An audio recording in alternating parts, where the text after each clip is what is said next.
All right, we're talking with Air Force veteran Michael Buzinski, CEO of Buzzworthy Integrated Marketing. So, Michael, thanks for being here today. Looking forward to learning what the Rule of 26 is, which is your new book that just came out. But before we talk about all that, take us back. Tell us what you did in the Air Force.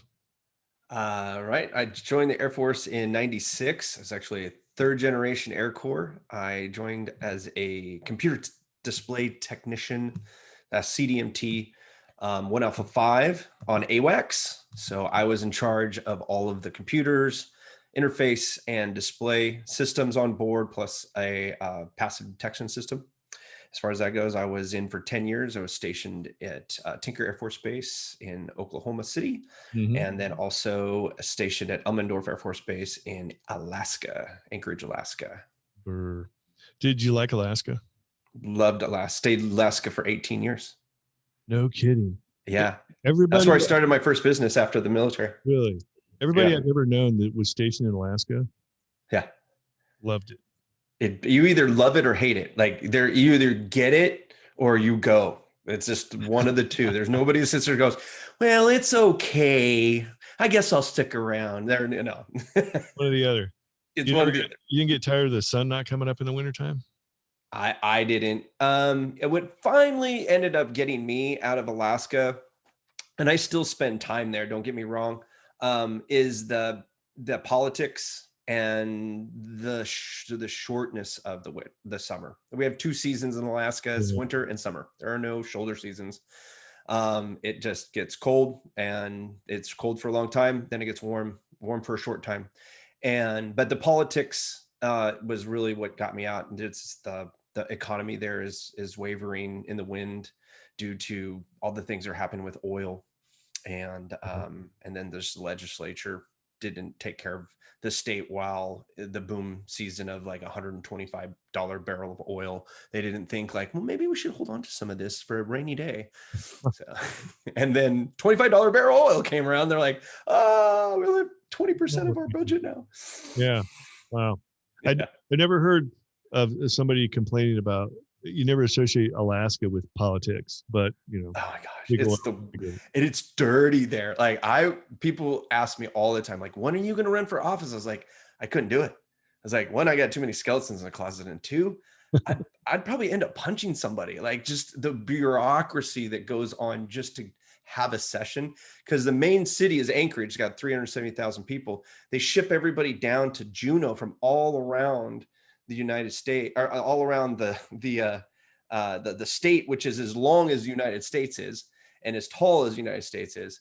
And they go down to this little town called Juneau, where the capital is. It's only accessible by sea and air.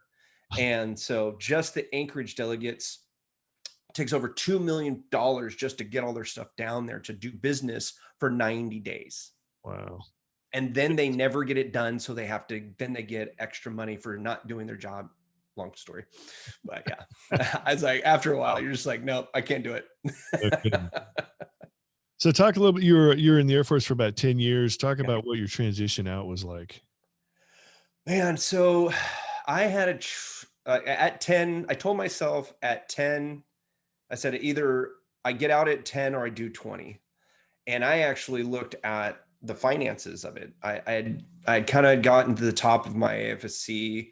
The next steps were nothing that I was really interested in. But then looking outward, I didn't know what to do. Like I didn't do the college I was supposed to do when I got in. I didn't end up liking the trade stuff that I was looking at. I was looking at Microsoft certified engineering, and I just like, I don't want to be tied to a software for the rest of my life and deal with that. So I was really lost as far as what to do when I got out. And so I was a working musician from the time I was 13 to the time I was 28. So, but I decided not to do that when I got to Alaska. By then I was recording my own stuff in my own recording studio at home. And I was moonlighting at night doing sound and for like local clubs and whatnot. And so I had gotten a good reputation there. So I decided to open up my own recording studio. And that was the first thing. So it was BuzzBiz Studios back then. And I worked with working musicians, and it was crazy because I had just gotten a divorce. I took all the money that I got from the sale of the house to pay off all my debt and then build out the studio. And after that, I mean, after my terminal leave, there was no cushion. There was no parachute. It was sink or swim or die. I mean, it was like, looking back on it, it was the dumbest thing I ever did. But at the time, I never even thought about the risk. It was just like, this is going to work. And I just didn't have any like, oh, I mean, I feared failure, but I Yeah. had my brain didn't comprehend what that meant, Yeah. like being out on the street. But I mean, I got my cost of living down to like $500 a month. I owned everything. I didn't have any credit card debts. I didn't have any kids. I didn't have any alimony. I didn't have anything. Right. So it was just like everything that I put into it. You work 18-hour days, you figure it out. You Yeah. just do it. Just make it happen. Yeah. So So, basically you pushed through that, pushed past it, got out of it, and went on to other things. so what happened was at about a year in, I did about $72,000 worth of recording and a little bit of graphic design to fill in the holes. And I realized that serving starving musicians was a horrible business idea, business plan. And so I was like, I've got to pivot. I got to pivot fast, or I'm just going to, it's either going to be a lifestyle business where it's just like I just make a living, cut out a living doing this, and just be okay with not having, the ability to do things I like to do, like travel and do adventure and on that, all those nice things. And so I just decided that, well, who else is there to serve? And as an entrepreneur, I liked talking to other entrepreneurs, and I networked with other business owners and stuff like that around town. I was like, and they would always ask like, oh yeah, you could help me with this. They're going to do that. And so I pivoted over to media production for small businesses. And then as my marketing skills became more and more prevalent in my conversations, at the beginning, I was giving them away free thinking, okay, well, they'll just come back to me because I helped them out. And I found out that it's a nice thought. You would think people would reciprocate that type of mentality, but it didn't work that way. And so finally we started to just charge for it. I was like, yeah, I could help you out with that, but I'm gonna have to bill you for it. And so it grew into a multi-million-dollar creative agency. We were one of the largest ones in Alaska. Um, and we were competing with companies that had been around for 30, 40 years, second generation type of businesses, Yeah. businesses that were started back in the 60s and are now, employee owned and stuff like that, and have Mhm. all the ins. But I was the one that worked with small businesses through and through. We were the small business champions. And then about 2018, I came to an epiphany that I hated my job. I owned a job as CEO of a large agency. I didn't have the autonomy that I wanted, that I thought I would have when the business came to be as big as it was. I wasn't paying myself right. I wasn't treating myself right, and quite honestly, that my employees at one point weren't treating me right, and it just became a point where I just needed to pivot again. And so I broke my company up. I shut the big, had 13,000 square foot facility. I shut it all down and rebuilt the whole thing into two different divisions. And so now I have a media production company that's legacy for all the clients that we've served over the last 17 years. And then I now have Buzzworthy Integrated Marketing that just focuses on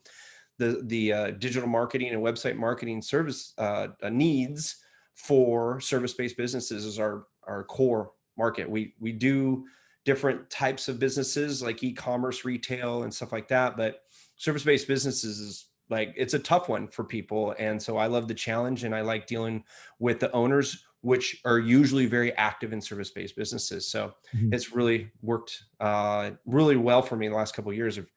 I'm more profitable than I ever was before. And I can pick my clients. I can, if my clients don't want to work in the way that we work, because we know, I mean, I've been doing this for 30 years now in marketing, and I've been in business now for 17. Like I've seen enough of these things to know what will and will not work. And I stay up with what's happening now to know what new tools should and shouldn't be played with small to medium sized businesses. You know, I always like the pivot story because I almost feel like you're not truly an entrepreneur until you've at least pivoted once. Yeah. And the pivot is very important because we military types, we get these grandiose ideas. We've never really been in business before. And we fall in love with, in the military mission planning, we always say, don't fall in love with your plan. Yeah, exactly. If your plan is not going to accomplish the mission. It's the same in entrepreneurship. Don't fall in love with your business idea because your business idea might suck. I mean, I've had so many fail. Yeah, you've got So many failures. you want to go into business to do this, and everyone's telling you there's no money in that, and there's no demand for it. So no matter how good you are, there's never going to be any money. No one wants that. I can attest to that. Like about 6 months into my recording studio, and I had big plans for recording studio. I wanted to build a studio in the side of a mountain that was on a lake and have like the big guys come in onto a float plane that like to hunt and fish. And so there'd be a cabin in the front and a secret little door that go to the back where this cool recording studio, multi-million-dollar recording studio was. And then 6 months in, all of a sudden the home studio came out, and it cost just as much to get a home studio and have it for as much time as you want than it was to pay me to record one album. And the musicians didn't get the difference between being a musician and being an engineer. And so, I mean, if I would have held on to it much longer than I did, I would have drowned. I would have a job right now. I'd be working for somebody. Yeah. Yeah. So, well, hey, hold that thought. We're going to take a quick break. We'll be right back.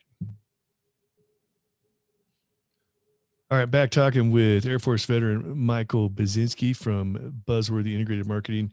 So, Michael, you just came out with a book. First podcast you've done since your book came out. Tell us about it.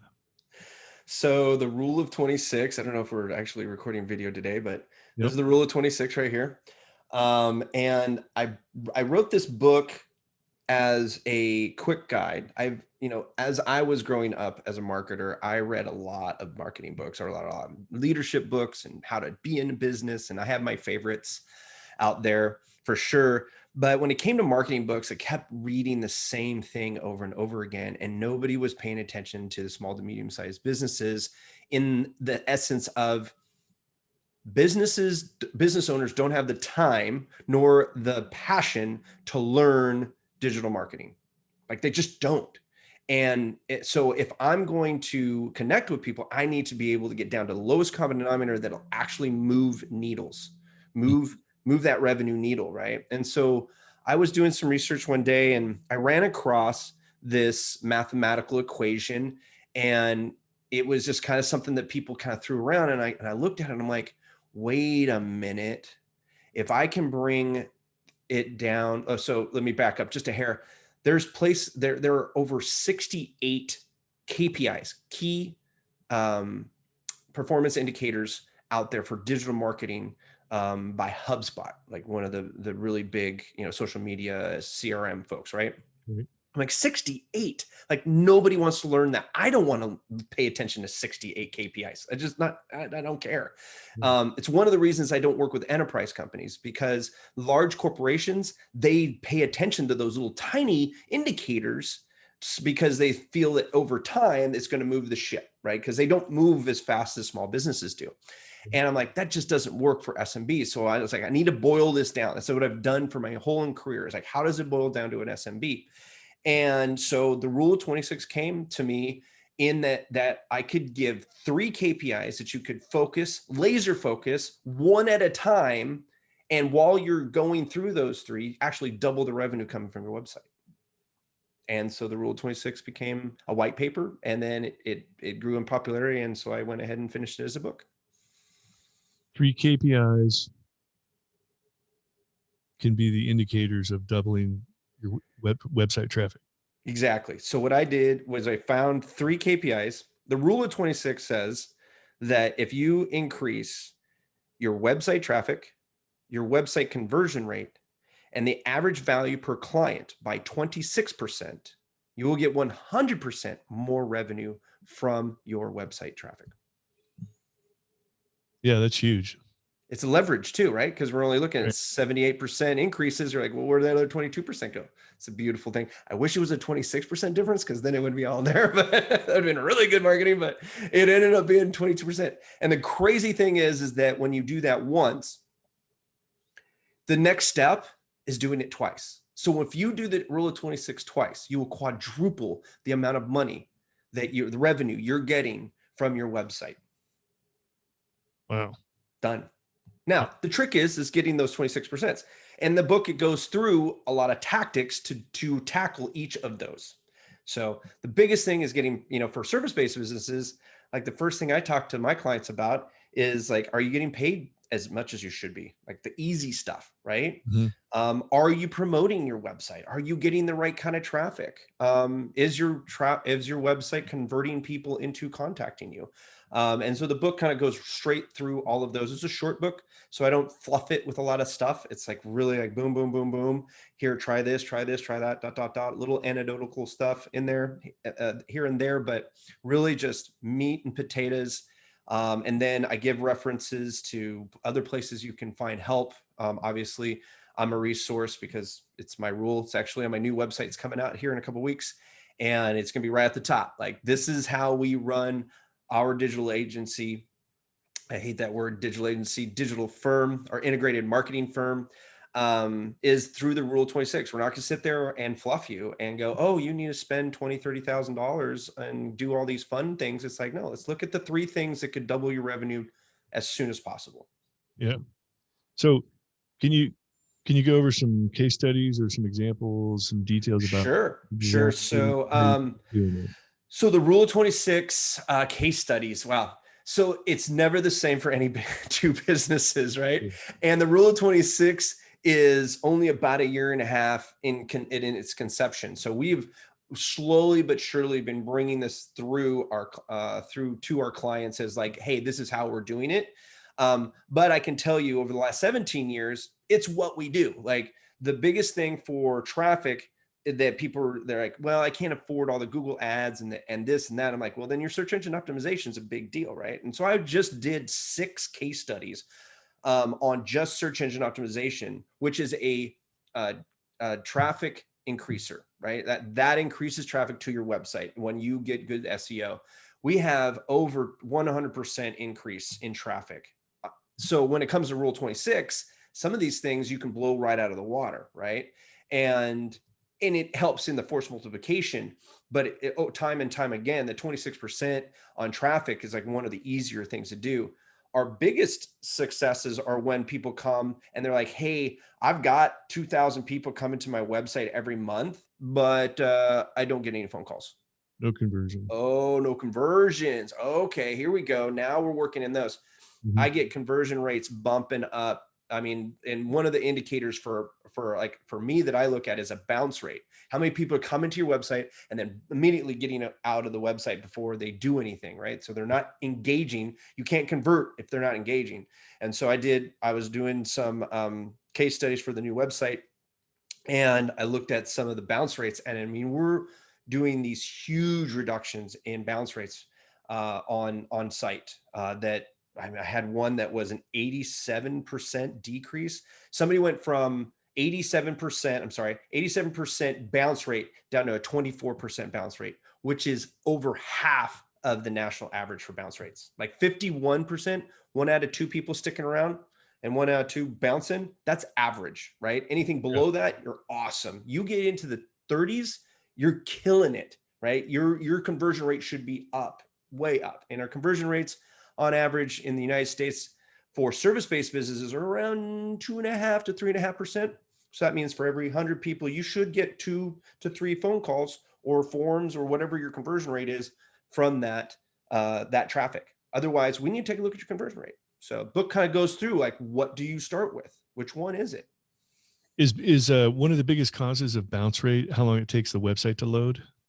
That is a huge impact. If you have a website that takes 5 seconds to load, you're done. It's too Like, clunky or slow or yeah, bogged down with people are getting on their phones, and with 5G, there's going to be a lot of things that are going to get opened up, but we have to wait for 5G to catch up to the lowest common denominators, right? Mhm. So, the folks who hold on to phones for 5 years are not going to have 5G for 5 years. Well, those are your older business owners, right? Yeah.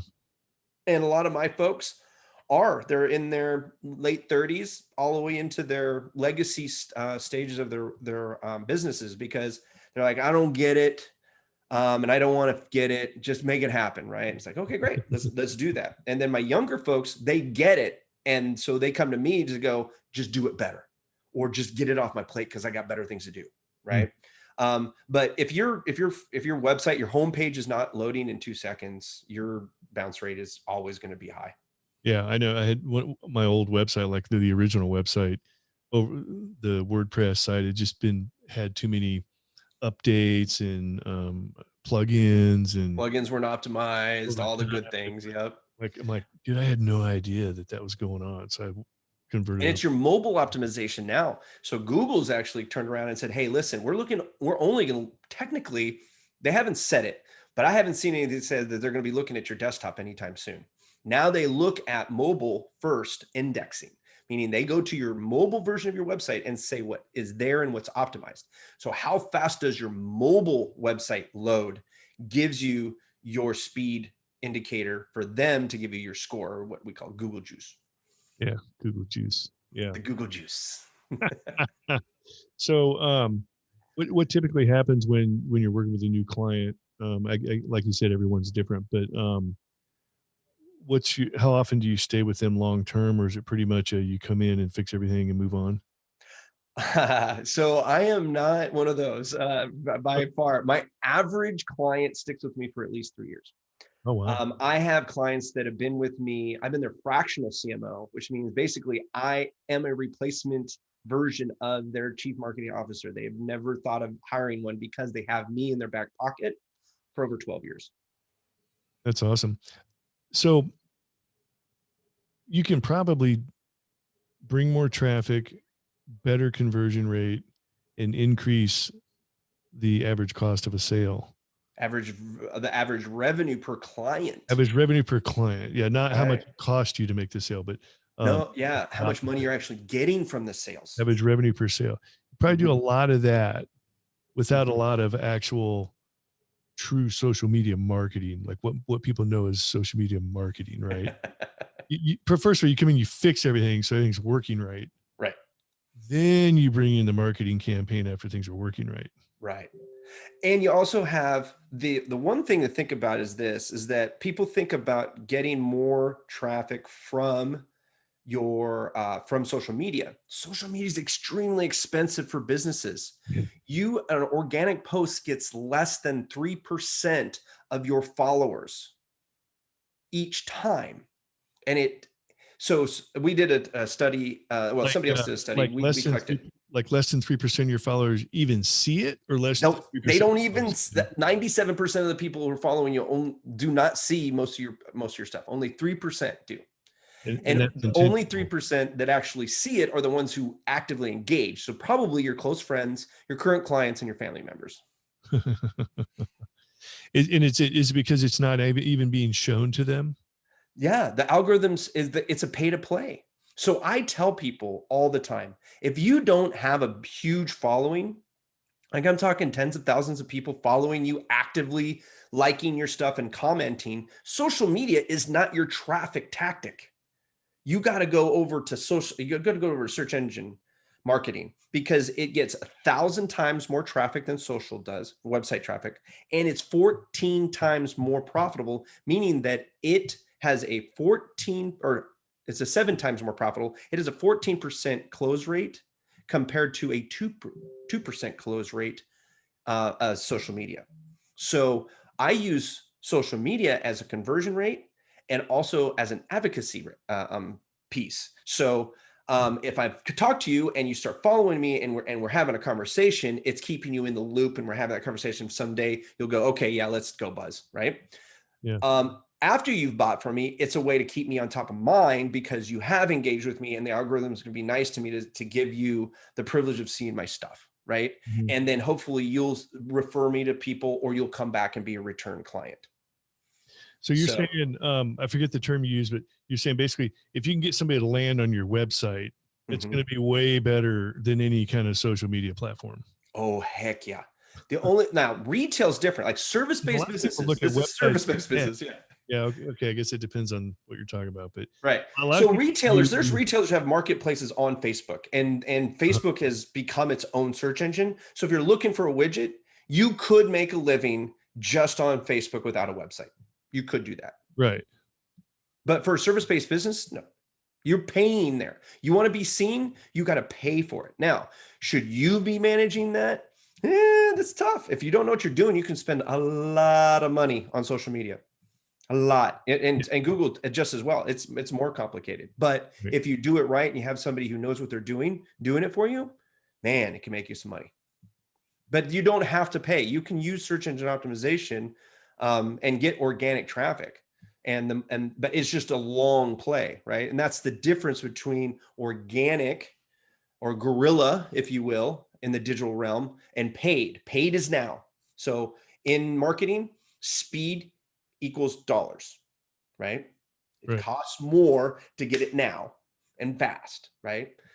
If you're willing to wait, then it doesn't have to cost as much to get that same result, which for service-based businesses is not all that bad because you have to grow with that business. One of my first chapters talks about if you can't handle an extra 30 clients, you don't want to go all the way to the end of the rule of 26 if you're starting with 50, right? Mhm. Because you're going to need 58% more clients to see them when it's all said and done to double your revenue. Right. So if you Right. don't have the capacity to do that, whoo, hold on. Let's look at your organization. Let's get you in front of somebody who knows how to help you streamline your process because you might not be ready for it. That's the worst thing to do is bring in brand new clients and then make a bad name for bad customer service, bad service altogether because you're just not ready. It's not that you didn't want it, just Mhm. not ready. Yeah. I mean, I guarantee you there's a lot of entrepreneurs, business owners out there that think I got to be on social media and that's where my bread and butter is going to come from, when what you're saying is just the opposite. I mean, a lot of people view, I mean, a lot of even myself, I'm like, well, websites are, seems like these days websites are almost dead. You No, go to Instagram websites and are more Facebook, important now than ever. If you don't have a mhm. website as a service-based businesses, you're dead in the water. So there's not a lot, service-based businesses not getting, I mean, do a lot of service-based businesses not realize this? Like they're, oh, it's all about my Facebook page and my Instagram page. Uh, Uh, it's about 50-50. It's about 50-50. The folks who get it, like, so I have like inexpensive widgets that do a lot of work, like chat bots and social proofing and stuff like that on the website that help people stay on the website to say, okay, these guys are legit. Even when you're beginning, you can come off legit if you're legit, obviously, and make a good presence. What people think you have to do is spend a bunch of money on Google ads and social media ads and advertising, all the other things for your website to be any good. The thing is this: 68 on average, 68% of consumers go to your website before engaging you at all. That means 2/3 of your potential clients are checking your website out, if only to see how legit you look. yeah. Oh, Then yeah. they're going to go check out your Google reviews, and if you're in Yelp or BBB and all the other things that go on that, and that's reputation management, right?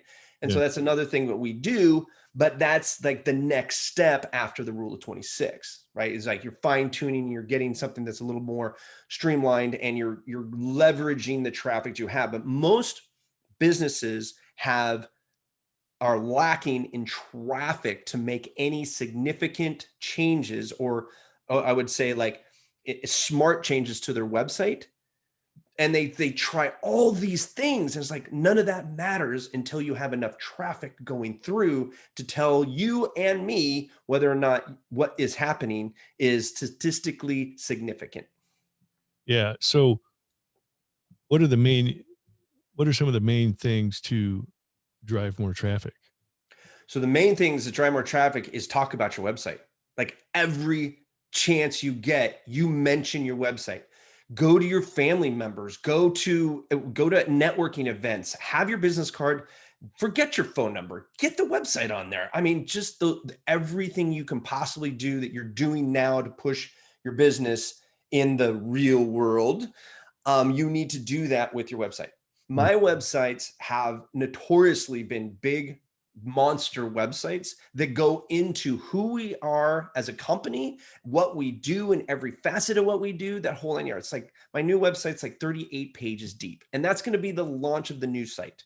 And that's just to give people the ability to choose their own adventure of how and what they need help with. So how do you want to be helped? And what do you need help with? And it actually goes the opposite way. What do you need help with? And how would you like us to help it? Do you want to do it yourself and you just need guidance? Yeah. Would you like to do it with us? Or would you just like, hey, guys, just get it done because I don't got time. I'm an entrepreneur, not an entrepreneur. Mhm. Now, you yourself are a service-based business. Yeah.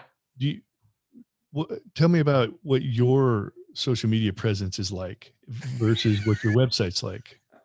My website, my search engine optimization is so much better than my social media. But I do have my social media there because when people go to check us out, Mhm. it's there like that. It's we have some inexpensive things that help people get social media done very quickly and boom, done. But we tell them like, this is just to show people you're active because they need that in their brain to go, okay, yeah, they're social media active. We're good. Doesn't matter what you're offering. You're They just want quickly to know, trying to right? get into your website. Right. They've already been your website by the time they got your social media 9 times out of 10. They're Uh, using your social media for social proof. They want to see what your reviews are on social media. They want to see what you talk about because people do business with people they like and trust. So you have to hit both of those things right there before they call you. Right. yeah, that's awesome. Wow.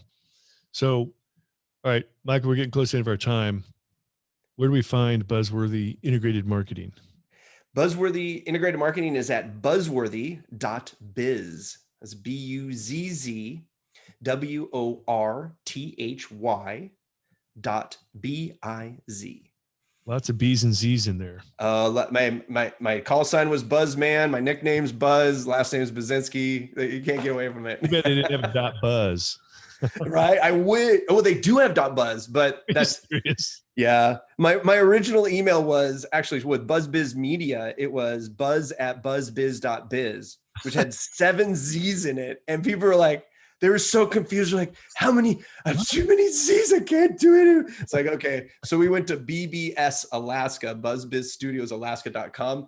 Oh, and we still use it. It's hilarious. We got buzzworthy emails, and then our media company still uses the BuzzBiz the concept there. And then you can get the book on Amazon. All right. There will be a link. The Rule of 26 RULEOF26.com has a link to it. Or if you just want to go to Amazon and search BUZINSKI in Amazon, I am the only Buzinski on Amazon right now. So All right. Excellent. All right, Buzz, if you're talking to somebody who's getting ready to get out of the military, just got out, looking to start their own business, get into entrepreneurship, what kind of advice comes to mind? it's going to cost you 5 times as much as you thought. It's going to take you 3 times as much time as you thought. And it's always going to be a struggle. So if you do not have that stick to itiveness, don't do it. Mm, But if you have a no quit, willing to work 80 hours a week to not have a 40-hour a week job, then do it. And then once that's decided, do all of your research and don't forget your marketing. I can't tell you how many times I've done classes for the Small Business Association and the Small Business Development Centers, and people get in and they're like, yeah, so we have a business plan. And I look at it and there's nothing in there budgeting for marketing. Marketing is the lifeblood of any business. that's awesome. Well said. All right, great advice. All right, Michael, thanks. I appreciate it. Thank you, Thank you Joe. for your success story. You've been through a lot and have definitely made it to the other side and a legit entrepreneur. Thank you very much. All I right, appreciate you, Joe. you bet. Appreciate you. These two veterans, Oscar Mike.